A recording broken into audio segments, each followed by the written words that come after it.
Decentralization is the key thing. For people who want to understand the economic reforms, it's crucial because this is actually the secret sauce. This is how you get to a dynamic economy without privatization, because we made a mistake in our economic analyses over the last 200 years. The core feature of capitalism is not private property. The core feature of capitalism is competition. Right? Now, we know in our own country, because of Chrysler and Ford and GM and many others that are every bit as inefficient or were as Amtrak, that you can have inefficient privately held companies, non-state-owned companies, right? But you can also have dramatically efficient state-owned companies like PetroChina, right? And so the key feature is not private property. The key feature is actually competition. Now, why is that relevant for this? It's relevant because actually the way that China moved forward in a dynamic way in the economic reforms without privatization, without privatizing the state structure, was through decentralizing control and creating competition amongst the localities. Now, why is that relevant for investors in China today?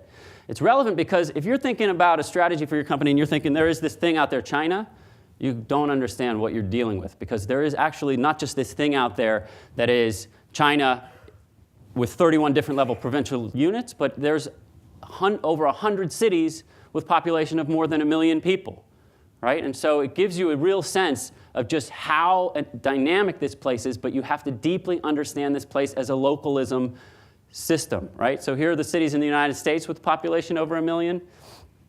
Here are the ones in China. And so if you want to understand this consumer world, you've got to look deep. And this is where the greatest amount of growth is.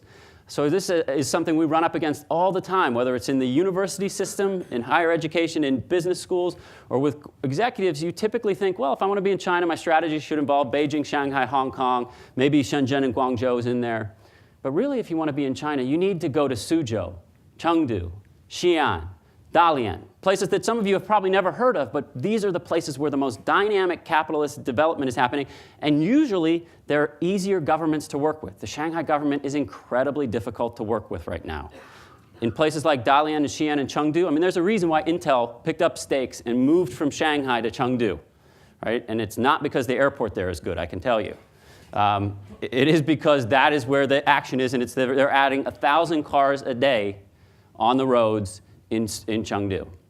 So that's really where the interesting action is.